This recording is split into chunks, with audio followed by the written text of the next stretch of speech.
What's going on, guys? Sal here, back again. Gonna look over this first look in the NFL on DraftKings. Week 13 in the NFL. We're almost done. Standard leagues are approaching playoffs for some people this week, most people probably next week. And then if your commissioner is just wild, week 17 is going to be included in the playoffs, so you're going to be 2 weeks out. But yeah, a lot of things fantasy heating up right now in standard leagues. DFS always a big topic for a lot of people. So we're going to jump into this week 13 slate. Want to thank you guys. Last week was a busy week. I know that you guys were all spending a lot of time with your families, eating food, watching football on Thanksgiving. So I appreciate you guys still tuning into the videos, taking time to look at them. We got a ton of views on those Thanksgiving videos, so thank you. I was traveling a bunch, so couldn't get out that main slate breakdown video. But now I'm back at college, as you can see by the backdrop. We're back for a standard week. We're going to do this first look today. We're going to be doing the Thursday night slate probably tomorrow night, and then we'll go down. And later in the week on a Thursday, I'll bring down a breakdown video of what I'm seeing on the slate, what plays I'm liking, what people I think are maybe not going to be as highly owned as they should be. Sneakier plays, people that will be highly owned, all types of information that I'm just pondering on the week, really. But right now, if you're still watching this and you haven't subscribed right now and you've seen some of my videos in the past, appreciate if you hit that subscribe button. We plowed through 500 subscribers. I'm going to be coming out also this week with a 500 subscribers giveaway video. I'm trying to work things out with a company to try and give you guys a free subscription to their services. And then I'm going to also be coming out with those other videos, like I said. So if you can hit that subscribe button, we want to get to 1,000 subscribers by the end of the year, end of the football season, 3 more weeks before playoffs start. That'd be absolutely incredible. That's kind of like my goal right now, biggest goal, including school, honestly, right now. I want to grow this thing, and I want to really, honestly, I've been reaching out to companies trying to make like a career or a side job, at least for now, in this DFS space, producing content, whatever it might be, written, audio. So I do appreciate you guys tuning in. That's helping me build sort of this whole channel up. So thank you. Hit that like button if you haven't already. Let's try and get 50 likes on this video. Comment below anything that you guys have, like always. Let's jump into this week, right? So a couple things that I'm seeing that already stood out for me from last week, and this is just me without not even looking at quarterbacks. Just again, Patrick Holmes is on the slate. He's 7,600. I think the highest priced quarterback of the entire year. Makes sense because he's going up against Oakland, who has just been absolutely terrible. Yeah, Lamar Jackson, who is on this slate. Lamar Jackson had a pretty bad, like, real-life game, right? And he still got you 22 points in fantasy. That's how good rushing the ball is for quarterbacks, right? 119 yards. This was probably an outlier. But here we did. We got a little less than half of that, but more of what we expected. He said they were going to throw the ball more. 11 attempts, 71 yards and a touchdown. He broke off the long 39-yarder that really bumped him up. He wasn't doing much on the ground. Only really had one rush, I think, till midway through the second quarter, or even till halftime. Nothing spectacular in the air again. He finally threw a touchdown this week, but that was canceled out by his 2 picks. So really, it was up to the rushing game again. He got it done. And he got it done against them. But this is kind of like an outlier. We don't expect Lamar Jackson to be great throwing the ball. Patrick Mahomes, we know what he can do going up against Oakland. Highest priced QB, I think, of the year, as it should be on these main game slates, not showdown slates, of course. But a couple of things that stood out to me was, one from the tight end perspective. Cameron Brate ran 70% of the snaps for Tampa Bay. He's going up against Carolina, has a good matchup. These are just things I want to call out right away. And then the other thing from the tight end perspective, which I don't think he is on this slate, is he? Yes, he is. Eric Ebron. So Eric Ebron was on the field for like 75% of the Colts snaps, and we thought that might happen when the third tight end, who sees a lot of blocking downs, Mo Colley. We can get to him real quick. He sat out for the game, so we thought that maybe that the Colts would rely a little bit more on Ebron. He scored a touchdown again in the red zone, a 14-yard touchdown. Jack Doyle also scored a touchdown, but Ebron was on the field for a ton of snaps, and that's something that we haven't seen lately. We've seen him on the field for like a third of the snaps, if that, getting out-snapped a ton by Doyle. Now he's on the field just as much as Doyle was. So that's definitely something to keep an eye on, especially since he's been sort of that red zone target. Yes, Doyle fell into the end zone, but so far on the entire year, that red zone target, I think that's now 10 touchdowns for Ebron on the year. Absolutely ridiculous the year that he's having. Definitely careering it this year. But let's break this down, right? Let's build a lineup here, guys. So we got Patrick Mahomes, like I said, most expensive quarterback, as he should be, but in cash game lineups, can you fit him in? Again, stacking the Chiefs in tournaments is always a way to be contrarian because they're so expensive. I expect Travis Kelsey to be, most expensive tight end. A tight end and quarterback at 14.6K. Not a lot of people are going to go that way in tournaments. Not a lot of people are going to go that way in cash. I just don't think you have as much of an edge in cash because then you're going to really pay down at wide receiver and running back, which you could do last week. Not sure what we could do this week. Jared Goff finally priced up. We're finally seeing him priced up a little bit, 6,400.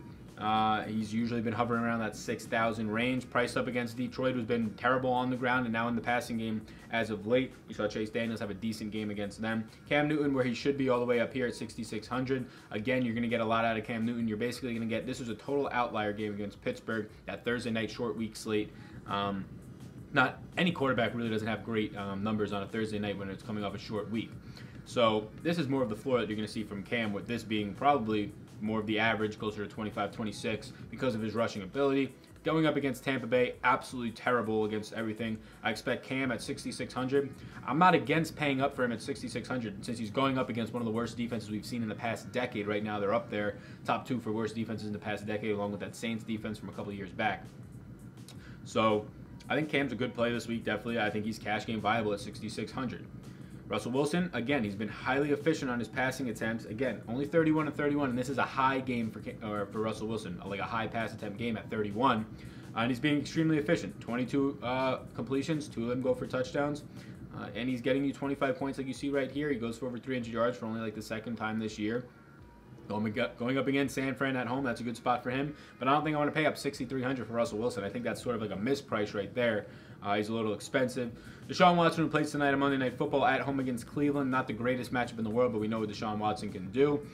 As of late, been struggling based on his like past 5 or 6 games. But again, we know what he can do. We know what value he brings on the air. Candidate to go for 3 touchdowns any single week and get some stuff on the ground as well. Jameis, same price for Jameis, going up against Tampa Bay, division matchup at home. So, I mean, there's always like a 10% chance that he's going to get pulled, especially last week. But coming off of a week where he had a great matchup against San Francisco, they didn't really have to throw the ball a ton, and he still threw 38 times because they just don't rush the ball out there, right? So, I think he's cash game viable, especially since he doesn't go up in price at all. I like Jameis a lot this week. Lamar Jackson, I continue to like, especially against Atlanta. They can't stop the run. They can't stop the pass. Lamar Jackson can do both of those things out of the backfield. I just worry that now there's a couple more game script on him out there. People know he can't pass. Will this be more of the usual? This 2 interception, maybe get you a touchdown in under 200-yard game. And will this start to be less usual, right? So we saw a regression, of course, from this monster game like we talked about. And then we see to this 71-yard game wasn't all that great until he broke out an extra 4 points for you on that long run late in the game. So, yeah, he'd end up with 18, so it's still a decent week, but I'm just worried that this is going to be the usual. And again, yes, he's going to run the ball, but will teams start to scheme around that? Yes, they will in the NFL, of course. I just don't think Atlanta is the team that's going to be able to stop it. I think he's still viable at 5,900, right? I mean, he has to get you 18 points to hit value, 6,000 times 3 for that salary to hit value. And that's 18 points in which he's done in both weeks. Going up against Atlanta, I think it's a great spot again for him. Andy Luck against Jacksonville. We've seen all year Jacksonville teams going up against Jacksonville have been priced down, even though Jacksonville's defense isn't that great. Andy Luck continues to go for 20-plus points literally every single week for the past like 6-7 weeks. He's just incredible out there. His average floor right now in this offense, the amount that he's throwing out there, and how efficient he is at throwing for like 3 touchdowns a game. Like I said, almost every single week, 3 to 4 touchdowns a game. Against Jacksonville on their own on a 1 o'clock game, I'm not scared to play him here. And I think that his game, I mean, a few weeks ago against Jacksonville, they just played them in the division. And he goes for 22, which, again, that's going to be like a floor game. He still had 3 touchdowns against them, and I think he just misses the 300-yard bonus to get you to 25 points. I think he's definitely in play. Matt Ryan priced down a lot against Baltimore, something that I don't really want to target. We saw how great their defense was. Keep an eye on Mitch Trubisky. They're uncertain for him to go. So we do have a lot of plays here. Kirk Cousins priced down very cheap against New England, whose defense can be had. We saw him last night against Green Bay, the Packers. I don't even know what to say about them. Mike McCarthy should have been fired today if he's not already. Hopefully he's getting fired as I'm making this. Also, though, Aaron Rodgers has to play better. The whole team's just bad. They're literally the Browns. Now the Browns are probably better than them, but they're literally what the Browns have been for a while without Aaron Rodgers. And there's just no creativity in those play callings. But anyways, Kirk played great last night. I think he could have a good game. I think he's good at 5,500. I think Baker, of course, like he just 4 touchdowns is a rookie record for a Browns QB, which there's been a ton of rookie Browns QBs. I think it's a record overall for a Browns QB, 4 TDs, and he only had 26 passing attempts, right? Very low passing attempts. They leaned on Nick Chubb a lot. They gave Duke Johnson some work. Great game for Baker. He's been playing great since the change to Kitchens and Greg Williams out there. Stafford price extremely low. Now this is very interesting here. Extremely low. I know his team stinks, right? They stink. There's no line. But at home against the Rams do have good pass rush, so that does scare me. But at 5,400 at home against the Rams, Matt Stafford is very interesting in a cash game situation. especially when you compare him with somebody like Golladay. Let's throw Matt Stafford, and I hate this, right? Like, I don't like this as of right now, but as a first look, like, look at these stats. Absolutely terrible. Just awful on the year. But if he can get you a game where he goes for like a 23, again, he's 5,500. You need like what? 16, 17, 18 points out of Matt Stafford, who's going up against a defense who's just been absolutely terrible. We saw with the Chiefs. So yes, the Chiefs are who they are. They're a great offense. But any team's really just been blowing up the Rams on offense. He's at home. That helps a little bit. The pass rush is, yes, going to get to him. But I think maybe with that extended little mini bye because of playing on Thanksgiving afternoon, maybe this could be a spot for Matt Stafford. I think it's risky, but again, this is just a first look for cash. I like him there. Cheaper, though, not really much down here. Mariota's interesting at his price because he can run the ball, but not really much down here. Tannehill, though, 4,900 going up against Buffalo. I don't want to touch it. They're absolutely incredible, that defense. Early on, we thought they were bad. They're actually really good. Tannehill's, though, interesting because he's so cheap. He's a veteran QB. He can sling the ball. He always has one of those games where he goes for 4 touchdowns, 400 yards, right? Let's build with Stafford, and then I'm going to immediately just come over here and go to Mr. Kenny Golladay and just plug him in. Usually I go to a defense, look at the running backs. I just want to plug him in because I want to stack. If I'm going to go Stafford, I'm not going naked Stafford, which it can be done, but I'm going to stack Kenny Golladay, who's probably going to see Marcus Peters, who, again, we all know Marcus Peters is having a terrible year. He's just been eaten up this year, and it's probably not getting much better for him. He got injured in that Chiefs game. I think it was cramping, but he came out for a little while. We can monitor that, and it could be an even better matchup for Kenny Golladay, who should have his way against this team. Absolutely great since Marvin Jones has been out. We can monitor Marvin Jones as well. If Marvin Jones is back, this could be a situation where you go Marvin Jones for a little bit cheaper, a lot cheaper, 1,700 cheaper. He wasn't going to play at all, but now he's had basically an extra 10 days to rest. Monitor Marvin Jones. If Marvin Jones is going to play, maybe that's the spot that you go to instead. But let's just plug in a cheap defense, and then we'll check out the rest of this lineup. So, cheapy. Last week I actually paid up for the Chargers in my one $333 entry for the slant, the Wildcat, whatever it was. I actually paid up for the Chargers. Didn't really do any good. I mean, they got 8 points isn't terrible, but paying up for that, you basically need 15 points out of a defense in that spot if you're going to pay up so much.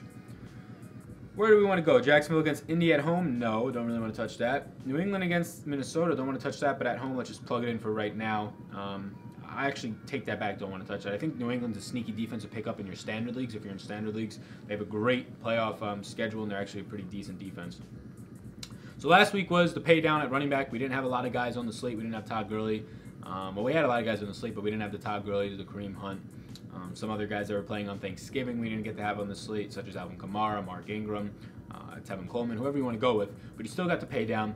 This week we have Todd Gurley back on the slate. He's priced at $9,300. He's back up at his expensive price where he's kind of floated all year round in the 9Ks. He's coming down to the low 9Ks now. Going up against Detroit. Absolutely incredible matchup for Todd Gurley. I like it a lot.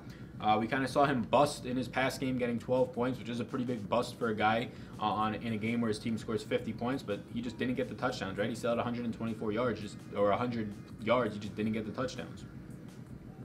McCaffrey had the absolute career game, absolute one of the best games I've ever seen out of running back ever. 100 plus on each of the ground and in the air with a touchdown on each, having 11 receptions on 11 targets. Absolutely murdered them. Going up against Tampa, I don't know how you pass up McCaffrey in this situation. It's just an absolute kill spot for him.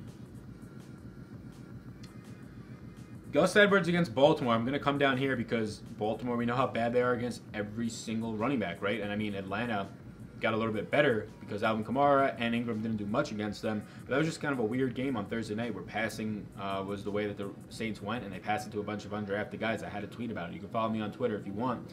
It's in the handle below. I tweet about all DFS football stuff, things like that.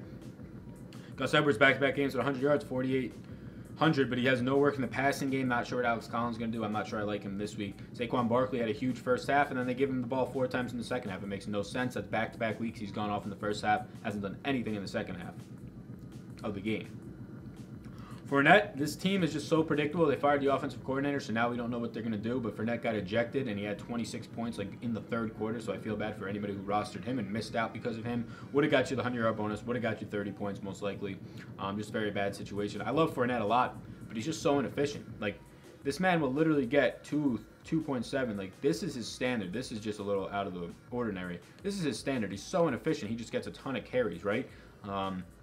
and he gets all the goal line work. That's just the way the team's built. Like, if you have a guy like Joe Mixon, who I'm so high on Joe Mixon, I think he's absolutely incredible, his yards per touch. He gets over 150 yards in a game where his team was trailing by 20 the whole time. You had a guy like Joe Mixon in a better offense, or an offense that suited him better, like they're not trailing the whole game. And Cincinnati could have been that offense if they just didn't get riddled by injuries and end up going down by so much on defense, because their defense is giving up 300-plus yards a game in the passing, which is ridiculous. I think Mixon would be in a lot better spot. Excellent matchup at home against Denver. Let's plug Mixon here for now. And I like Mixon because, yeah, Gio Bernard's back out there, but look at this. 7 receptions on 7 targets. We don't know what the situation is going to be with their backup quarterback going. And, yes, even if the backup quarterback goes, he looked pretty serviceable. And I'm not totally against it because Mixon gets this work in the passing game. He's been playing on most of the snaps, over 80% of the snaps instead of Gio Bernard of late, 75% of the snaps. 22 points without a touchdown, without a 100-yard bonus is pretty impressive for a running back. So, yeah, I'm going to plug Mixon in there. Got a great matchup against Denver, bottom 5 in DVOA against the rush. Even though they held James Conner down this past week, he only had 12 carries, Conner for 52 yards. So they really didn't hold him down. I mean, 4.5 yards a carry is pretty good. He just fumbled. They kind of put him in the doghouse. I don't know what was going on there in Pittsburgh. But let's put Mixon in this lineup. Right now it looks ugly, right? Like Matt Stafford, Kenny Galladay's decent. Mixon. We want to go up, though. Like, I want to get Todd Gurley in this lineup because Gurley's absolutely incredible. 12 points isn't going to happen again probably this year. Not against Detroit, that's for sure, coming off of the bye. So should definitely, the bye and the extended little break for him. So that should get him any dinged up on his body, should heal any of that. But I don't see that really being an issue for Todd Gurley right now. Want to get him in the lineup. And then, of course, I always want to get in my flex. And Todd Gurley, is he playing at 1? What time's Todd Gurley playing at? Todd Gurley's playing at 1, yeah, so we don't have to put him in the flex right there. Yeah, I want to get as many guys as I can who I think are going to get a ton of work. I think Mixon, again, he had 7 catches here. That's probably not going to happen. Probably more towards 3, 4 targets is going to be the norm for him. But with a rookie or backup, not a rookie quarterback going in there, he could get more targets. And again, he's probably going to be aligned with 20 touches. We know that Gurley's going to get his 20 to 25 touches.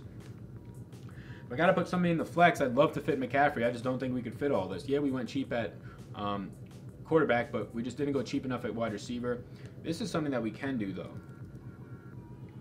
If Marvin Jones is healthy, you plug him in there. And let's see what else we have at running back first. David Johnson against Green Bay. That's a pretty decent matchup, but he's on the road. Green Bay is absolutely terrible, so that should be a matchup where he can get some work. They're not as great against the run either. We saw Dalvin Cook have a decent game against them last night. Aaron Jones against Arizona is interesting, actually, right here. And I kind of like this. I like Aaron Jones against Arizona. We know Arizona's been pretty bad. We know the Packers literally need a win now. They just get away from this man, right? 17 rushes for 72 yards. And then the game kind of got out of hand. They couldn't rush it as much. Still got 5 targets. He's just been getting consistent target share, which I like a lot. And basically, since he became that starter, the main man for Green Bay, which was, you could say, midway through this New England game. Look at this, 35, 27, 18, even in a bad game, 9.5. 16. He's been a pretty consistent back. He has tons of upside. And if he hits that 100-yard bonus, he's probably going to go off for you. Let's put Aaron Jones in there. It saves you $2,000. You can now come back up to Galladay here, who's a much more serviceable receiver, especially if Marvin Jones is out. We have $4,000 to spend. We're going to have to go cheap at tight end, most likely find a value tight end here. Gronk, I played Gronk last week. It looked good early on. I mean, he did pretty decent for his price of $5,100, getting you almost hitting value 3Xing. But he did nothing really after that touchdown on 7 targets, right? He only had 2 catches for like 20 yards. And Njoku played great. He got pushed into the end zone, right? Caught all 5 of his targets. They're playing great out there, but they're running the ball a lot more. Baker's playing incredible, but they're running the ball a lot more, which makes me want to look at this man right here, Chubb. Against Houston, tough matchup on the road. 7K, he's priced all the way up, but he's just been phenomenal. At 7K, I don't want to touch it, even though he is getting passing game work, which, of course, I like the passing game work. We highlight over running backs a little bit more. James White, Dalvin Cook's pretty cheap, $6,200 for a guy who played decent last night. Who else do we have on here that's interesting? Cohen, I don't want to touch in cash. He just gets too much, not enough work, right? He's getting the passing work, but he really relies on catching this, like a 14-yard touchdown, right, to get you any value because he's not going to get anything in the rushing game. That's where Jordan Howard resides. Marlon Mack was pretty early chalk, and he didn't really pan out. He had a tougher matchup, and he's still splitting carries. I mean, it's like 65-35 with Nyheim Hines in that backfield. Gus Edwards, he was the chalk. We touched on him. Edwards is a sneaky play, right? If Alex Collins is out, I think Gus Edwards is the guy to slide into your cash game lineups over a guy like Aaron Jones, right? So you put Gus in here, and then I think that's where you go with that. and then you could build even better lineups. You can get maybe a little bit up on tight end, maybe get another wide receiver if you go cheap at tight end. But for right now, I'm going to go Aaron Jones. I like his matchup. I like him coming home. And he's just an explosive player who can go for 30 any week, and he's getting all the work out there. Jamal Williams touched the ball like twice yesterday. He touched the ball 20 times, and that's why I want out of my running backs. I want them to touch the ball 20 times. We can see Aaron Jones repeatedly been touching the ball 15 to 20 times, and a guy who's as explosive as he is that's all he really needs. But he's averaging really in that 18-touch range, as you can see from his last like 4 games that he's been that main back in Green Bay. We'll take him. I think he's underpriced at $6,700 based on the matchup, based on the position that he's in. Wide receiver this week, Tyree Kelsey. See, this is what I'm talking about. If you go Tyree Kelsey stack with Mahomes, you're at 16.8, like that's, or 16.7. That's ridiculous. Tyree Kelsey so priced up. Yeah, he went off, but he goes off on island games. He goes off on the road, so this is a good situation. For some reason, he plays better on the road. I'm not saying that he's not going to do this, like 7 catches, 117 yards, and a touchdown, maybe 2. I'm just saying I don't want to price up, pay $9,100 for a guy who's either going to do this, yeah, win you a bunch of games, or he's going to do this and kind of kill your lineup. But in tournaments, yeah, that's the way to go. He's probably going to be lower owned since he's in the 9K at wide receiver for Tyree Kelsey. Hopkins, Mike Evans. Mike Evans has been playing really well, hitting the 100-yard bonus back-to-back weeks. Jameis Winston is his guy over Fitzpatrick. I've been saying that all year long. With Winston in there, Mike Evans gets a big boost. We see Odell. Some of these guys are priced a little bit down. We see Julio. Julio's priced at $7,700. Tough matchup against Baltimore, but really Baltimore's quarterbacks, even Jimmy Smith, they're not that great. And Julio, they're worse than people think. And Julio's just been on a tear, right? Yeah, he's going to come back, maybe regress sooner or later, but 100 yards a game really isn't out of the question for Julio ever. He got a lot of this in garbage time last week, but that just seems to be the way that his season's going. He did this game, he caught like a 49-yard ball in this game in garbage time as well. Just the way his season's been going. I think Julio's an interesting guy, right? Like, I would love to fit him in this lineup. I just don't think we'll be able to. No way we'll be able to. Let's go tight end quick. Finish this lineup up. Austin Hooper's cheap at $3,900. So is Cameron Brate. Cameron Brate is still cheap at $3,700. I think that's going to be absolute chalk. Kyle Rudolph did well, but don't be fooled by this. He kills the Packers. He always kills the Packers. They game plan for him. They don't have a linebacker that can guard tight ends. And the Falcons are the best at, or the Vikings exploit that the most. They're division rivals. They know the team. 7 catches for 72 yards. He goes 7 for 63. So don't be fooled by that. Yeah, he has a decent matchup against New England. I wouldn't touch it, even though he is cheap. We do have a lot of value at cheap tight end, though. I mean, Hiraman, he comes down in price going up against Detroit, who's awful against the tight end. And really, at $3,100, you need, 9 points out of him. He's been able to do that a couple of times this year, going off. He has the capability. He gets targets out there. He's interesting at $3,100. Ricky Seals-Jones, $2,900. Again, that dangerous price. He's dead to me. Ricky Seals-Jones is absolutely dead to me. What has O'Shaughnessy done? O'Shaughnessy got some hype 2 weeks back. Nothing since then. All right. I think Cameron Brate's the way to go, right? At $3,700, he ran 70% of the snaps, like I said. Only 4 targets. Yeah, he was very touchdown dependent. But in this offense going up against Carolina, the divisional game scares me a little bit, but that doesn't harm the tight end as much as it does quarterbacks, things like that. I think I'm going to plug Cameron Brate in here again. I mean, he's cheap. And I want to make sure I don't miss. Last week I missed Antonio Gates, Antonio Gates, people were telling me I should be playing him. He's not on this slate. Antonio Gates did nothing. I think he might have laid a goose egg this past week. 2 points maybe. I think he had 2 points. So I'm not as worried at passing him up. We go up here. We just want to look up. I think Njoku's a great play at $4,300. Jimmy Graham, he could have had a couple of big catches. He played decent for a guy who has a broken thumb, but I don't want to touch that. Trey Burton's very touchdown dependent. Yeah, I think really this week you're looking at Rudolph and Brate. You're looking at obviously going up to the higher guys if you'd like. Njoku's value. People are going to look over Jack Doyle because of what Eric Ebron keeps doing, but Jack Doyle consistently still seeing some targets out there at his price is pretty cheap. We can get up to him pretty easily. I'm just going to stick with Brate. I think he's the safer cash game play. He's going to be very highly owned again in a matchup that should see a lot of points. Now, wide receivers, we're going to need a value guy or 2 value guys, and we can pay up a little bit. So let's see what we're seeing. We're seeing DeAndre Hopkins should be priced where he is. Davante Adams should have had 90 yards and 2 touchdowns. This man should have been in the 20s again if Aaron Rodgers didn't miss him last night. Just an absolutely terrible, not a terrible throw, but just missed him really. A throw that Rodgers usually makes. Julio Jones, I said I already love him. Stephon Diggs has been just sneaky good, getting tons of targets, like really all year long, getting loads of targets. It's just him and Thielen getting the targets out there, sometimes Rudolph. Sneaky good. He's been sneaky good for a while now. Good matchup against New England. That's going to be a really good game, actually.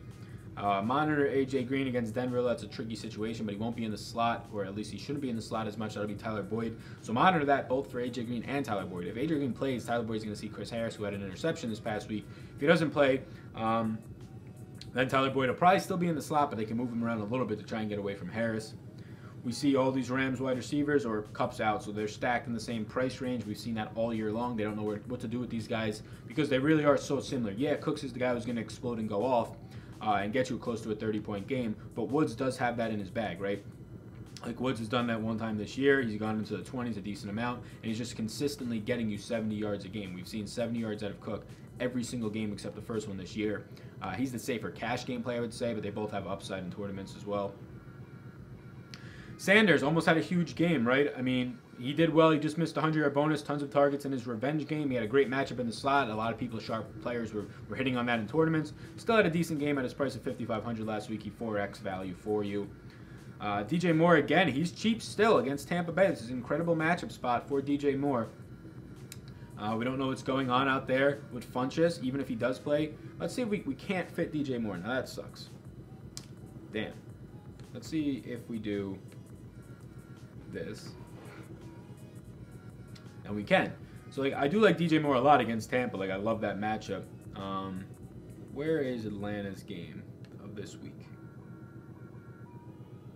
Atlanta plays Baltimore, yeah, so there's really no wide receivers. It's going to be an interesting way. Usually you target Atlanta all week, but how do you target them this week? Yeah, you target them with Lamar Jackson probably. We're going to try and target them with Gus Edwards if he's in. So, yeah. Again, I like Aaron Jones here, but if we want to save some money, if we want to play DJ Moore, maybe going Gus Edwards is smarter.